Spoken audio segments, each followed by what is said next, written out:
Why is this a great business model in the first place? Because not many people understand the power of it. SaaS is the best business model in the world. Please give us like a mini masterclass if possible. Because the profit margins are insane. What was like your thought process? Why do you say this is the better way? You start every month on the first of that month with X amount of revenue. I'm curious, what is the reality when you're actually trying to sell a business? It's just an auction. What do you see is the most common pattern? The biggest problem with SaaS that I see launching is people build SaaS that no one actually wants. How do I decide if it is worthy enough to build a SaaS around it? Being a founder is making hard decisions with incomplete information.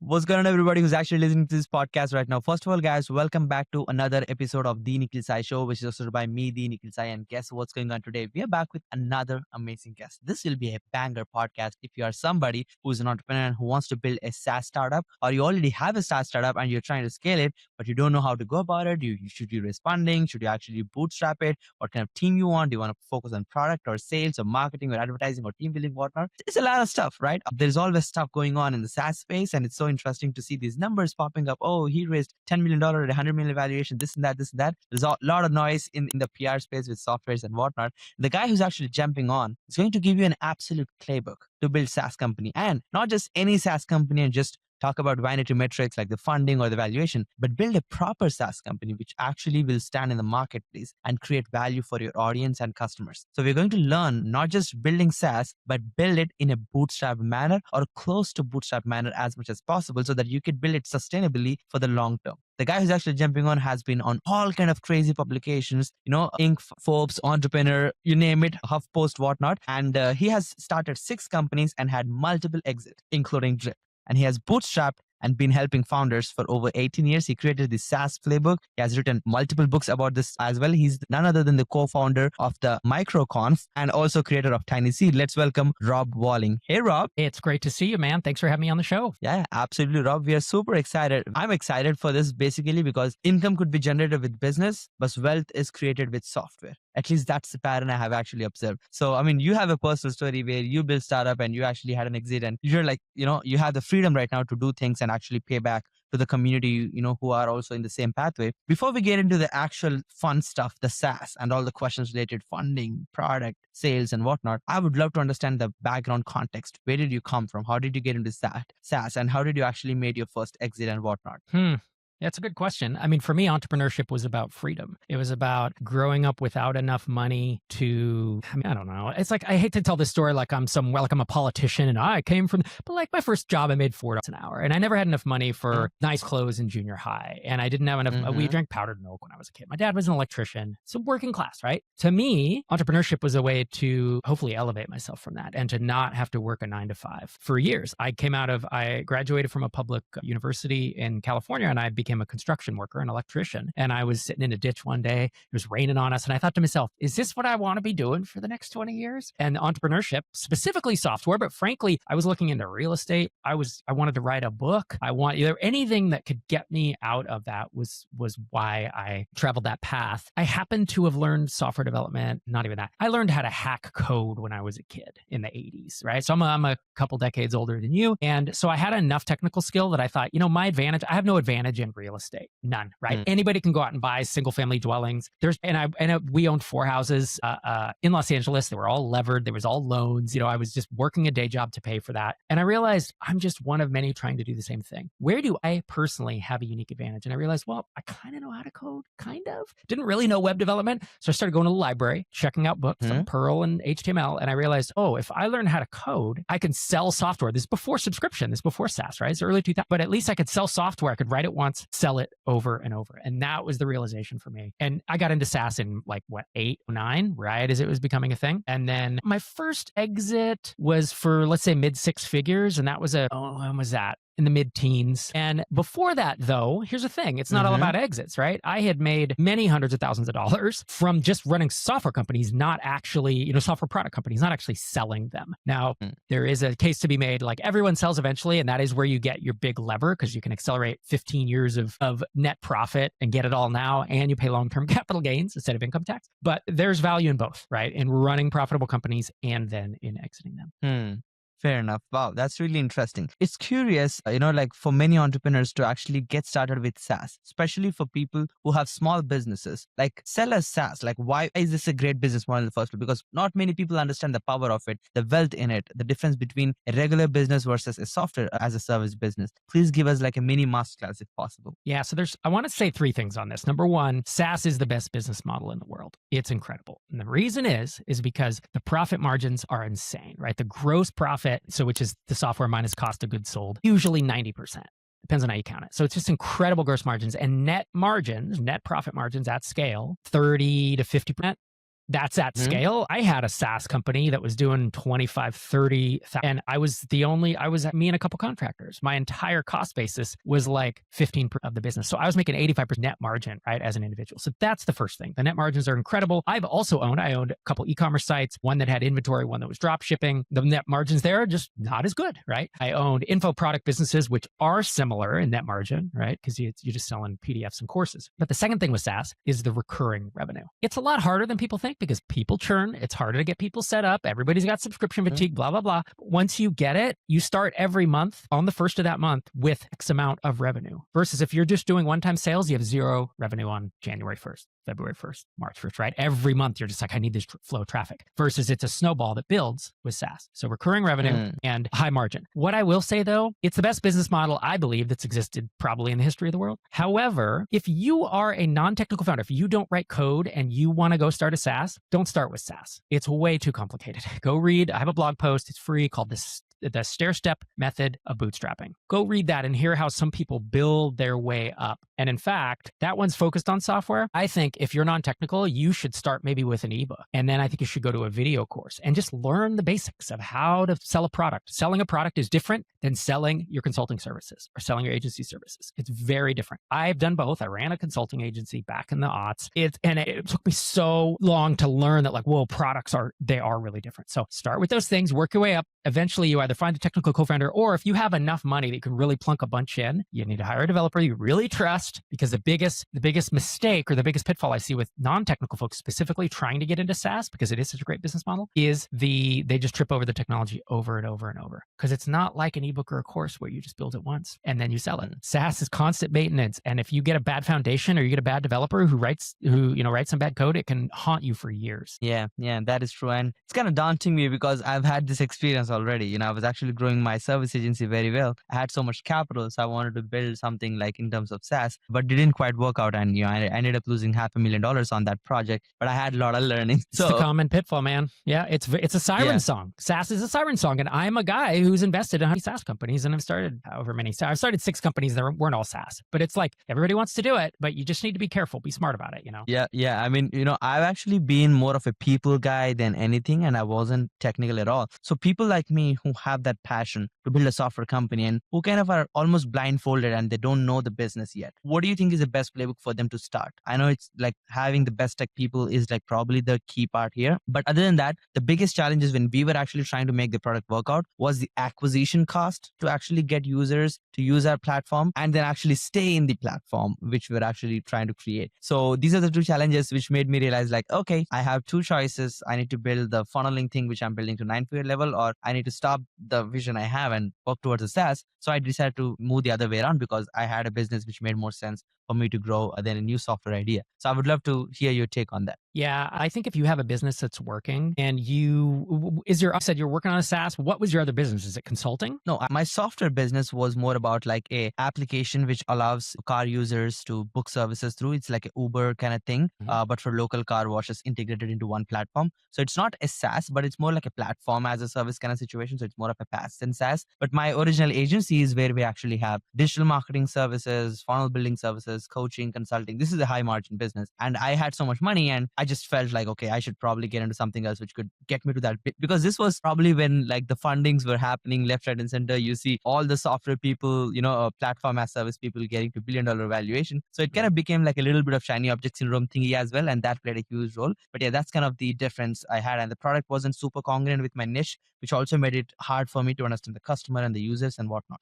So I want to say 2 things. Number one, if you're in the position that you are, you've done an amazing job because you already have a business that's supporting you full-time and generating a bunch of cash. I want to address that in a second, but I want to take a step back because I'm guessing there's a bunch of folks listening to this who aren't even in your position, who are working a day job, a 9 to 5, whether it's construction or whether they're a copywriter or a developer or whatever. And they're thinking, all I have is 2 hours a night to do this and 4 hours on a Saturday. How do I do that? Right. And that's where I would start with a small idea, not a SaaS. Standalone SaaS is very competitive these days. But I would start with either, if you're an audience builder, then start building an audience, whether it's on YouTube or Twitter or LinkedIn or podcasting, whatever, start to build that audience. And you do it in an area that you're an expert. And this is, we talk about ClickFunnels. We talk, there's a lot of folks who build expertise and become kind of an expert in a space. And then you do the product ladder. You come up either with an ebook or a course, maybe a subscription membership website, maybe, there's all these things. The reason I say doing those is, again, it is easier to build and launch these small things to cut your teeth. You're getting experience, you're getting revenue. You can do this on the side. If you launch and sell an ebook and then you go to your day job and people can't download the ebook, when you get home, you send them the ebook. If you have a SaaS and you go to your day job and shit's crashing on people, it's catastrophic, dude. I used to go out to my car during lunch when I was a software developer and try to fix stuff because people were using my things in real time. It was super stressful. So that's what I'm saying. If you haven't already bought, you want to get to the point where you buy out your time. You own 40 hours a week or more of your own time. You're not working for someone else. And the way to do that is with these small stair steps, right? These small products that get you there and get you just enough revenue. For me, I needed about $8 a month to live. At the time, I had a wife and a kid and an apartment in Boston. And that's what it took. This was 15 years ago or whatever. For you, maybe then if you're living in Thailand as an expat, maybe it's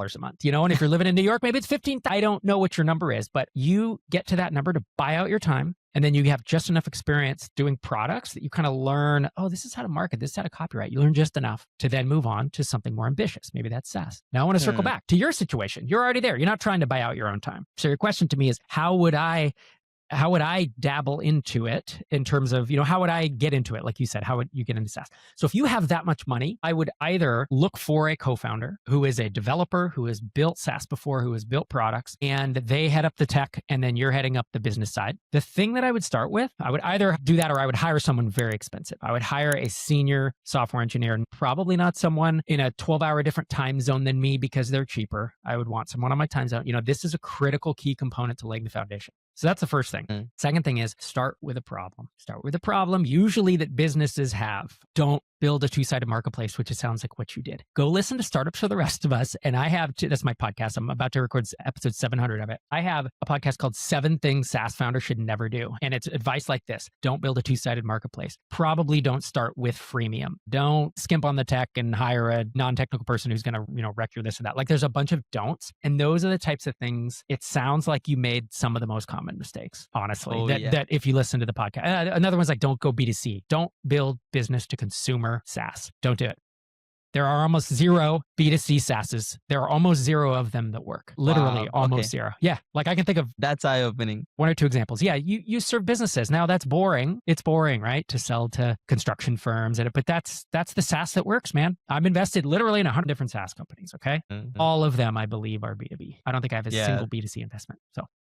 Fair enough, Rob. I mean, that kind of gives a very good perspective. And personally, what I came to as a conclusion is you need to have people who are coaching you. Like this is a basic mistake. I figured out the agency because I had right people around me. But in the SaaS, I was just trying to be the one guy, like the Alexander, trying to kind of conquer the world. But that's just not possible. You need to have mentors. And that's what it comes down to. Okay, interesting. Now, I would love to understand when you're actually trying to build a SaaS, there is always 2 types of ways for us to go forward. I would love to get your perspective on this. There is one way where we actually build and people will come and buy, or the product-led focus, or the other way is, let's just do the PR right, make a good-looking investor deck and raise a bunch of money on the idea and then grow it that way. I know you lean more towards the bootstrap way. What was your thought process? Why do you say this is the better way, or what's the pros and cons of both in your personal opinion? Yeah. So these days, almost no one will write you a check for an idea. I don't know, unless you're a second-time founder. Yeah. It just doesn't happen because there's tens of thousands of people that have an idea in a deck and no one writes. I mean, that was 20 years ago. Maybe you could do that. Doesn't happen anymore. You have to bootstrap, or you have to get it to the point where you're in the market and you have proven something, because until you've done that, you don't have anything anybody can invest in. So I have this 1-9-90 rule. I think about 1 per technology product companies should raise venture. I think about 9 should raise some kind of funding, whether that's angel, friends and family, or I run an accelerator called TinySeed, that type of funding. And then I think about 90% of companies should bootstrap and never raise money. And that's because it should be the default. In fact, it is the default. Most companies never raise money. And even most software companies, most software product companies, most tech companies, They never raise money, but no one talks about it because it's boring. TechCrunch, Mashable, VentureBeat, they're not talking about it because it's boring. But the stories are what you said earlier, $10 million at $100 million valuation. That sounds great. That's the starting line for them. That's not the finish line.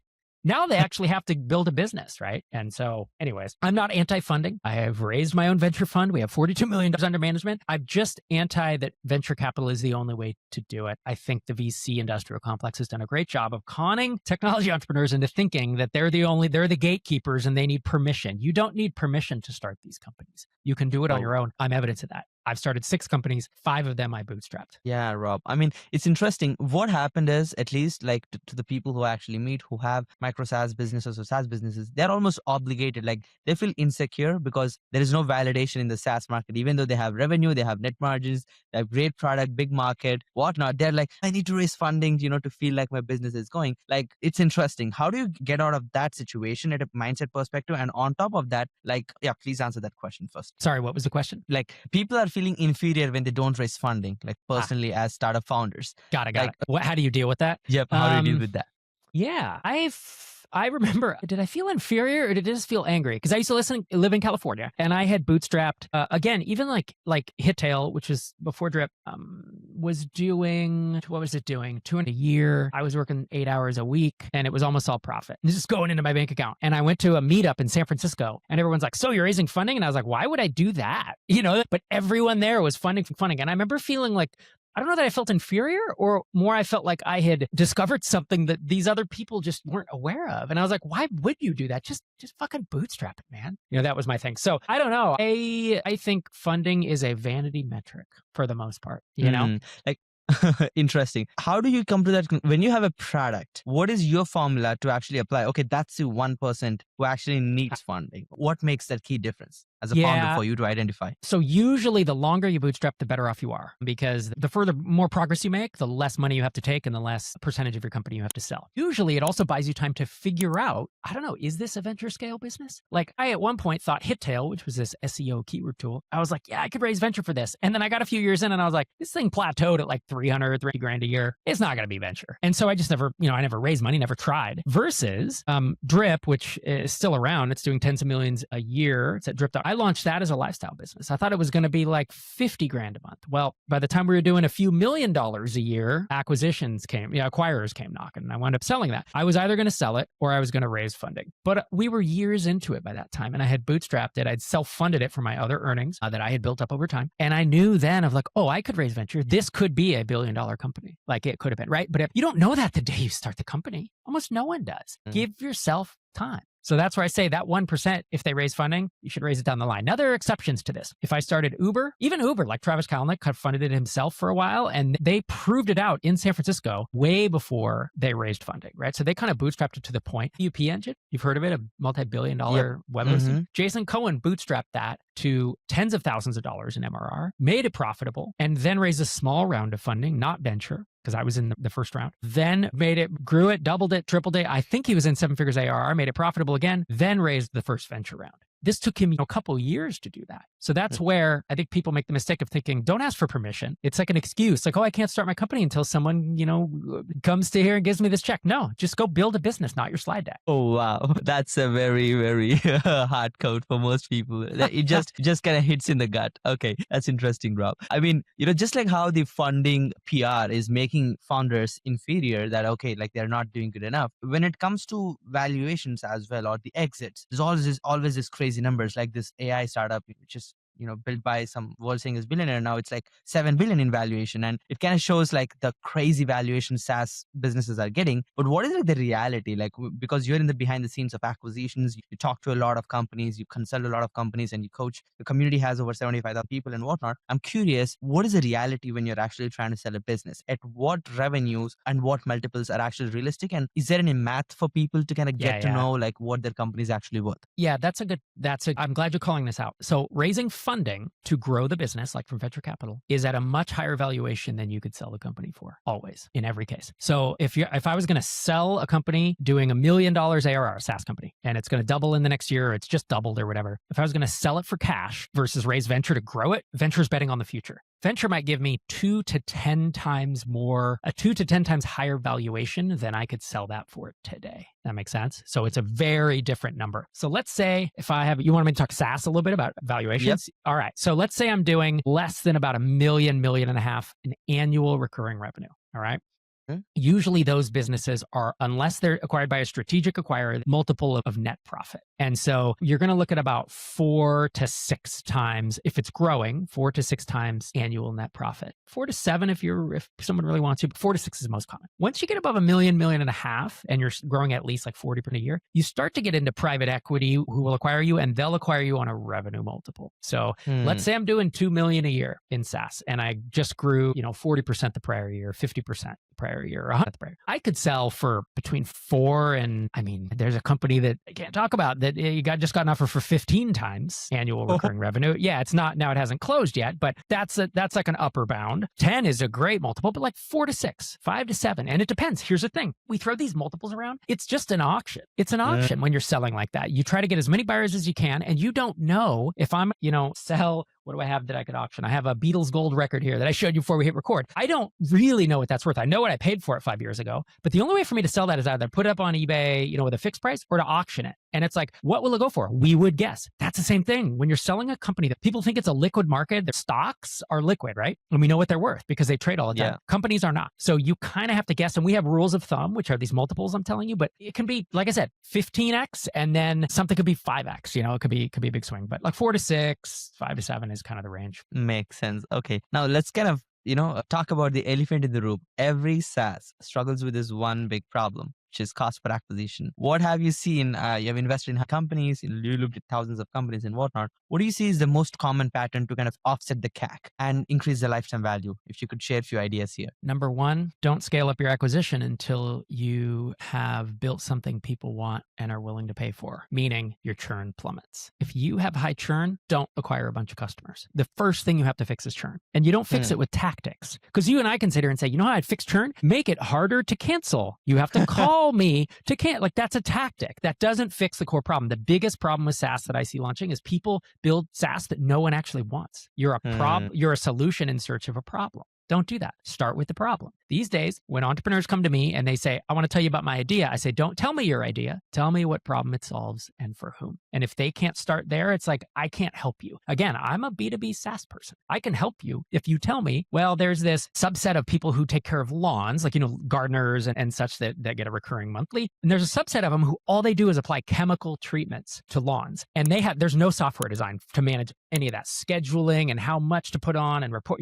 You can imagine it's just a small niche. If you told me you were going to solve this problem for them, I would say, great. How many have you talked to? How dire is the problem? What do you think they're willing to pay for it? Et cetera, et cetera. I've actually invested in a company called Spray with an E at the end. And they're in the tinyseed.com/portfolio if people want to see all the companies I've invested in. Most of them are vertical niche software like this. That is solving a real problem that a business is likely to pay for, versus you and I could sit here and brainstorm. Could we brainstorm like, I'm going to build a SaaS where like AI does you could put music in and it can pull out John and Paul's vocals out of Beatles songs. It's a business, it's an idea, and it's a SaaS, but we're inventing stuff. So start with the problem. That's my biggest thing. Then you work, you grind, you build something that people want, you see your churn go down. Some people call it product market fit, but realistically it's, no, I built something businesses want, people want, and are willing to pay for. Once I'm there, then I'm looking at how do I acquire customers, right? And that's a whole conversation. I know cost per click and all types of stuff. The biggest lever is people underprice themselves. That's the thing. So usually if you're going to do ads, you need to charge what, $100 a month, $200, $300 a month. Like, you're not doing this little indie hacker $10, $20 a month and then running ads. Not going to work.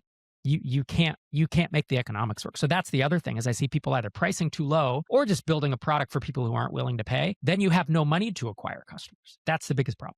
There are about 20 B2B SaaS marketing approaches. All of them are, this is my book that I published last year. It's called this. I outline all of them in here. If your annual contract value, the amount of you charge if someone, stays with you for a year, if your annual contract value is $5, annually, right? Or let's say 600, easy math, that's $50 a month. Of those 20 SaaS marketing approaches I just said, you can do about 5 of them. You can afford to do 5 of them because and that's like, it's like content and SEO and partnerships and affiliates. And there's one other. You can't afford to do cold outreach. It's too expensive. You can't afford to do in-person events. You can't afford to, I don't know, there's several others. I would go, that's if your annual contract value is about, I'll say about 7th, that's when you step up into about 10, 12, 14 of those of the 20. And then if your annual contract value is, I'll say about 30, so that's like $25 a month, right? That's when you could do all 20 of them. So that's what I'll leave. That's how you have to think about it. You can't just do everything on a $10 a month. Wow, interesting. Okay. And because you are specifically talking about B2B software here, when you're saying decrease the churn before you kind of go more into acquisition, what kind of churn number are we actually aiming overall? If you could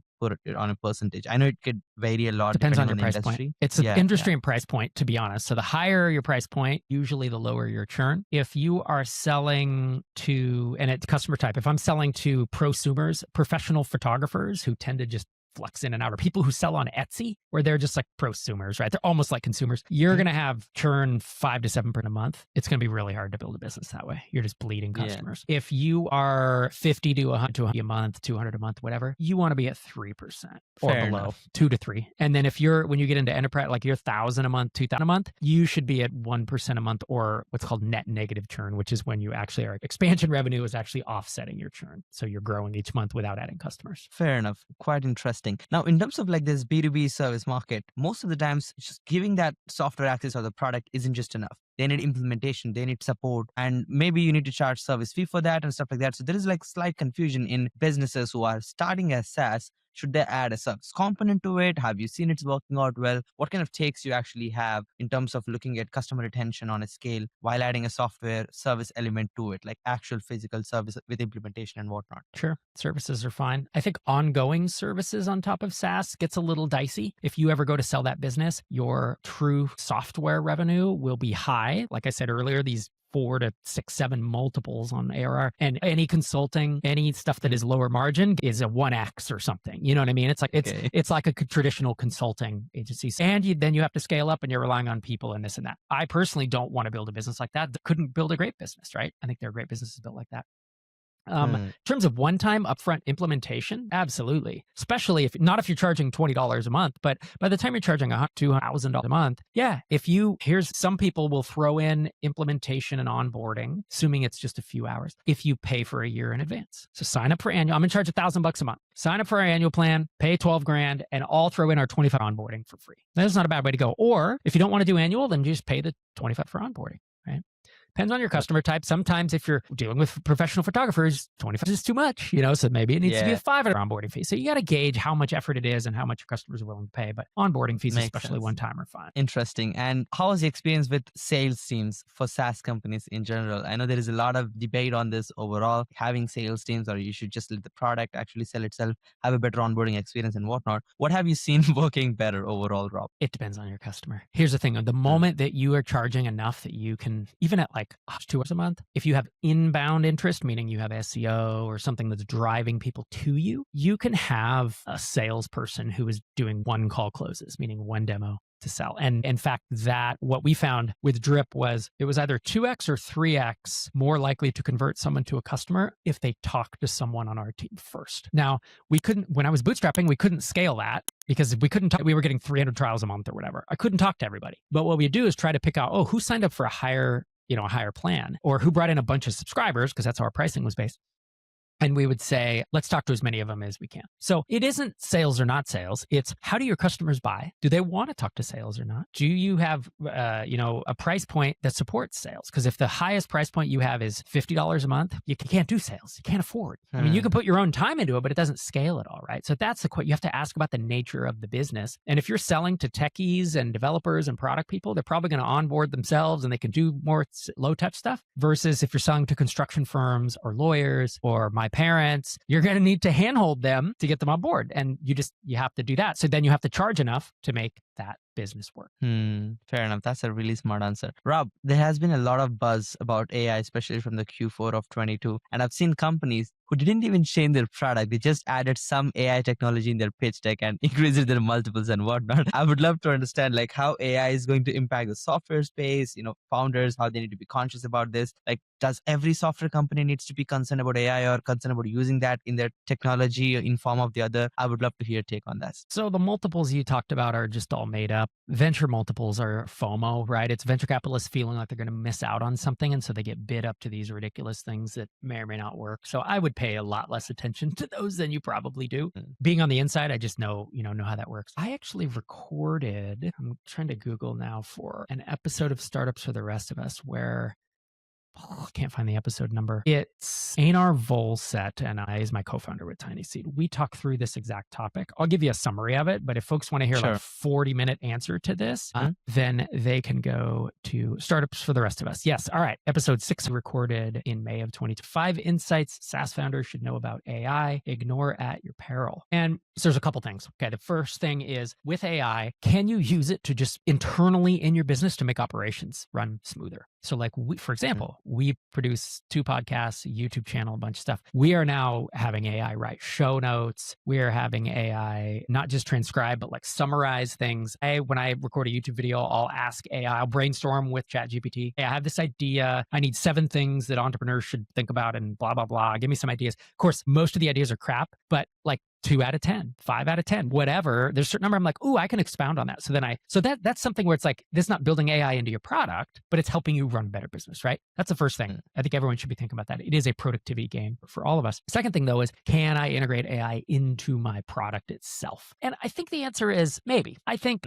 if you're handling text of any kind where people need to write stuff or create content at all, so if you're a Twitter client, if you're something that helps people do SEO, if you're email, I mean, Drip is, it competes with MailChimp, right? Email service provider, email marketing platform. People have to write emails. Wouldn't it be nice if they could kind of say, hey, in this email, I want to say this, that, and this. Scan through all the emails in my account so you have my voice and kind of write a rough draft of it? Like, that's a great idea. So anytime you're producing text, subject lines or another thing, yes, I think you should. But it is, well, and I guess the last thing I'll say really is like, there are some business models that are ticking time bombs because AI is just going to nuke them, right? It's just going to take them out. Like, we've invested in a few companies that I think are in danger where they like process data and produce reports that I think AI will be able to do almost for free in the next few years. And so they're trying to figure out, do they need to pivot or whatever? So yes, I would be asking, how can AI make my internal processes better? How can it improve my product for my end users?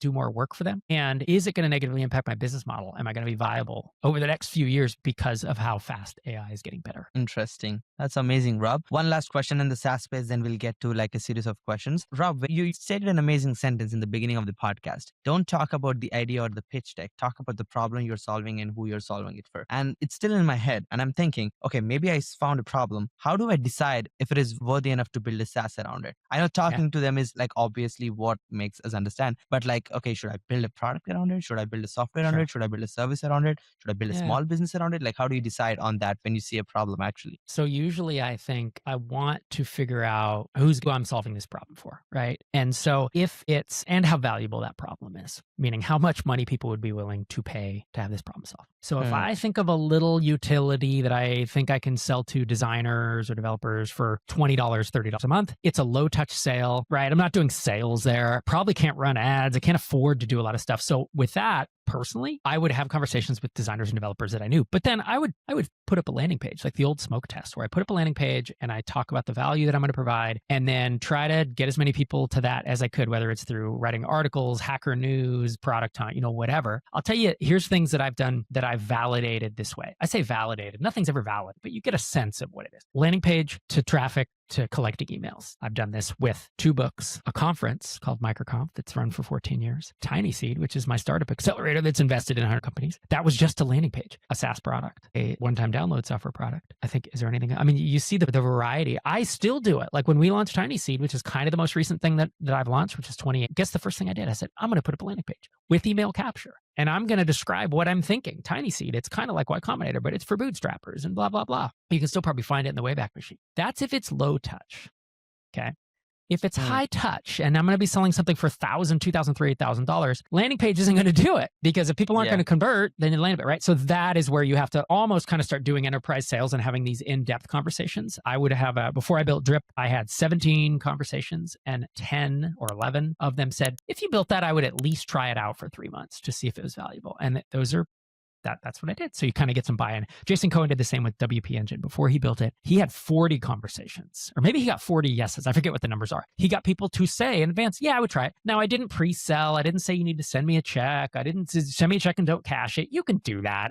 It's all just rounding error at that point. Being a founder is making hard decisions with incomplete information. And this is one of the most incomplete information points you'll have. You just have to collect as much data as you can before you invest 6 months of your time into it. Yeah, I think that kind of summarizes a very good playbook on how somebody can take an idea into making their first step into getting into SaaS. Rob, now I would love to know, what kind of tools do you use to manage your own productivity, your projects? There's a lot of stuff going on, so would love to know your tech stack you're using. Personally, I'm in Gmail and Trello constantly. Trello is how I do my to-dos. For our team, of course, we use Slack. And then we have built 3 or 4 almost full-blown SaaS apps in Airtable, in no code. So we use a lot of no code, Airtable and Bubble and the like. And then lastly, I think collaboration-wise, obviously Dropbox and Google Docs, but we use Notion is what we kind of do for project management-ish stuff as a team. Fair enough. Okay. Rob, could you walk us through like your typical daily routine on how does your average day look like? Yeah, most of my time, so I run 2 companies, MicroConf, which is the original community for bootstrap SaaS founders, and TinySeed, which is the first startup accelerator for SaaS bootstrappers. And I split my time about 50-50 between them. But a typical day, I have found that my time is best spent in front of a microphone or camera or advising founders. These are the things that for me are my superpower. They're what I'm good at that I can't delegate. You know what I mean? Because when I get on a call with one of my founders, they're looking for what is in Rob's head. They need strategy, they need advice, right? So if I'm doing that, I can't hire someone to do that for me. So that is to me a very high leverage and very highest use of my time. Podcasts, YouTube channel, videos, and books are the other thing, right? Recording or writing, because again, it's high leverage. I can record a podcast that 30 people listen to. I can record a YouTube video that 100 people watch. That to me is much more valuable than being an email or any other task. Even stuff comes to me where it's like, hey, write this blog post, write this email. And it's like, can we just get a rough draft and then I'll edit it? You know what I mean? It's that type of stuff. So I don't do a lot of calls per se, but I do a lot of time in front of a camera and a lot of time thinking about. Yeah, it's a good way to put it. Yeah, that's awesome. And how much time do you spend in like looking at deals as an investor? What are a few things you consider before you like make a decision? Yeah. What kind of companies you actually look for to invest in? Yeah, it's a good question. So since we're an accelerator, we do a batch, like a cohort that goes through it at once, right? So we do an Americas batch and a Europe batch. It's an EMEA batch, Europe, Middle East, Africa. We do those twice a year. So 4 batches a year. So we really run an application process in, I think it's like February and September. So the only time I'm evaluating deals is around that time, because we'll get several hundred applicants and then we have to pick 10, the best 10. And they fill out an application. We ask questions about revenue growth and a lot of stuff I've talked about here: churn, lifetime value, how you acquire customers, cost to acquire, MRR, what the growth is like, who your ideal customer is, just all this stuff. From that, we get a pretty good idea of the business. And then someone on my team does like a 20-minute call with them. And then my co-founder and I do a 20-minute call and we make the decision. So within 20 minutes of speaking to someone, I'm deciding if we're going to write them a $100 to $300 check. It is very interesting to be in this position because it's so bizarre. I mean, my parents never made like more than whatever amount, again, working class, like the numbers I'm saying are still, when I say them out of my mouth, I'm like, what life, pinch myself. What life do I live that I'm doing this? But I've gotten here, took me 20 years. So anyways, yeah, we have to make decisions very quickly and we are looking for great businesses, B2B, low churn, growing, or at least we think that's, it's a good market that we're going to be able to, and that we're going to be able to help, that I'm going to be able to advise. We get some people come in with 2-sided marketplaces or with B2C businesses, and it's like, I don't think I can help you. My advice won't work for you because I really do specialize. Fair enough. And what is like the minimum MRR or, annual revenue you look for before you invest into any companies? Yeah. So our most common MRR, monthly recurring revenue range, is between about 2 a month up to about 30 or 40 a month. And we will take applicants as low as 5 MRR. And we have funded some folks below. We've funded a handful in the like 1 range. We have had our highest MRR company ever was a MRR when we accepted them. These days we have an investment syndicate, and if someone's above about 40 or 50, we kick them over to the syndicate and they can get a higher valuation, because our accelerator valuations are pretty fixed as startup accelerators are. Makes sense. Yeah, totally makes sense. Now, Rob, if you could go back and give yourself one advice to 20-year-old yourself, what would that advice look like? Be less scared and try to find other entrepreneurs. Because I was around this was before, I mean, my 20-year-old self, man, decades ago, right? There was no social media. There was no one blogging about bootstrapping. There was no one starting software companies that I knew. There was no one doing what I wanted to do. And hanging around your friends and family, look, I love my friends and family. None of them understood what I wanted to do. And the moment that I went online and started blogging about it in '05 and started finding other individuals, just a handful around the world, literally, it was like 10 people at first who were like, yeah, I kind of do that. It's great. Now it's, 100. I think our audiences across all our channels are people that I can reach, right? With an email or a YouTube video or whatever. But it started with like 5 or 10 people. They were the ones that understood me and where I wanted to go. And as I was learning, they were learning, and we helped each other out. So that'd be the biggest thing, and to not be so scared. You obviously don't have that. You've done an amazing job, so early in your life. I was just trying to, figure out how not to be poor. Yeah, appreciate that kind words, Rob. What keeps you excited? I mean, you made an exit. You're free for life. What makes you excited about like waking up? Oh, I'm gonna start TinySeed. I'm gonna make this conference work. I'm gonna talk to these people. Get on this. Like, Yeah. Why though? What's your intention? That's such a great question, man, because at a certain point, I know it sounds weird if you're listening to this and you're like, I'm just scrapping, trying to quit a day job. It feels like you're never going to get there. And then you know what? You're going to get there. And you're going to be like, whoa, I just quit my day job. This has been my goal my whole life. And then you have to decide what you do next. Because all of us as entrepreneurs are going to do something next. Never believe, it's called the arrival fallacy. Never believe that you will have arrived at the destination. Because the moment that you arrive, you will find that you want to do something next. Because that's what entrepreneurs do. We have to build stuff. We have to launch companies, write books, whatever it is. So after I sold Drip, in 26, worked there less than 2 years. So in 28, it was like, I can do anything now. We can move anywhere. I never have to work again. But I knew I was going to build stuff. I knew I was going to do something, whether it was going to write songs, write books, play tabletop games. But I knew I had to produce stuff and put it into the world. And so for me, I love being around entrepreneurs. They actually inspire me. And so to be able to, I love helping entrepreneurs while also having some upside, right? Whether I'm advising them, investing in them or whatever. But that to me is something I was doing for free as a hobby through my podcast and basically through MicroConf, which was break even for many, many years. I was doing that as a side job around my main entrepreneurial SaaS companies. And so that's why I do it, is because I can't not do it. Love that answer. What's your life's biggest achievements and next bigger goals? I think at one point I would have thought, selling a company for life-changing amount that I never have to work again. But that's not it. My biggest achievement is the number of entrepreneurs that tell me that I have inspired them or changed their life in some way. And it is very weird for me to say sentences like this, but I get an email or a DM or a comment or something probably every week. Maybe it's twice a month, 3 times, of someone saying, here's how you've impacted my life. And they are very moving to me. And I think that if as I watch my legacy, how many years do I have left? I have decades left to live. But when I look back, that's to me the difference that I've made in this world that I think is that I'm most proud of. Fair enough. If you could look back and be like, that's probably the biggest mistake I should have avoided, and most entrepreneurs are making it, what would that one mistake you want to call out be? So that's a tough one, man, because I think I've made mistakes, but different people make different mistakes because of our upbringing, how we think about the world, who we hang out with. I'm going to be honest, I think a big mistake I see people make that I won't say I've made, but and it's very common, is to pick the wrong co-founders. That will destroy a business. And we now see quite a few, law of large numbers on investments. You just see a lot of things go wrong. And either co-founder disputes or so people should vest equity, meaning if you get in with a co-founder, everyone needs to work full time and vest every month. Because if you start a business tomorrow with someone and you each own 50% of the business and then they walk away next month and they own 50% of the business is dead. You never raise funding. No one will fund. So it's that kind of stuff. It's like these co-founder relationships, and starting it with an amazing person that you get along with that complements your skills can mean you're wildly successful. Starting the exact same business with someone you either conflict with or the two of you have the same skill set can mean the death of your business. It's that big of a swing. So I think people should be very, very discerning when considering a co-founder. I agree. That's an interesting topic to talk about. I've heard, I might be inaccurate, but 60% of startup close down because co-founders cannot get along, but they fight most of the times and all of that stuff. I could see that. That number, it's not that high with ours, but it is a noticeable percentage. Yeah. Who are the key people involved in your journey to get you where you are?